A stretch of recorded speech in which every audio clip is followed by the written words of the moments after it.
যে কথা শাহজাহান চৌধুরী সাহেব বলেছেন, এটা আমরা সরকারি দল, আমরা ওনাদেরকে সুযোগ অবশ্যই দেব, কিন্তু আমাদের সরকার সম্বন্ধে এবং দুইজন মন্ত্রীর সম্বন্ধে যে কথাটা বলেছেন সেটা সংসদে রেকর্ড রাখতে হবে, এটা নিয়ম।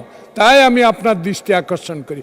শাহজাহান চৌধুরী আমার সহকর্মী, অনেক দিন আমরা একই সাথে কাজ করেছি, কিন্তু দুঃখের বিষয় উনি প্রশ্ন নিয়ে কথা বলেছেন, ভালো বলেছেন। আমাদের মহাসচিব মহোদয় টেবিল থাপড়িয়ে ওনাকে স্বাগত জানিয়েছে, কিন্তু উনি আমাদের স্বরাষ্ট্রমন্ত্রী এবং মাননীয় আইনমন্ত্রীর সম্বন্ধে যে কথা বলেছেন, দুইজনের মধ্যে একটা পার্থক্য সৃষ্টি করতে চেয়েছেন। বাংলাদেশ জাতীয়তাবাদী দল এমন দলের নেতৃত্বে, এমন নেতার আদর্শে গঠিত, সেই দলে কোনো বিভাজন নাই, এবং যাদেরকে এখানে মন্ত্রিত্বে দেওয়া হয়েছে তারা অত্যন্ত যোগ্য ব্যক্তি, এদের মধ্যে কোনো বিভাজন নাই। তাই এটা রেকর্ড থাকা দরকার। আপনাকে ধন্যবাদ। ধন্যবাদ।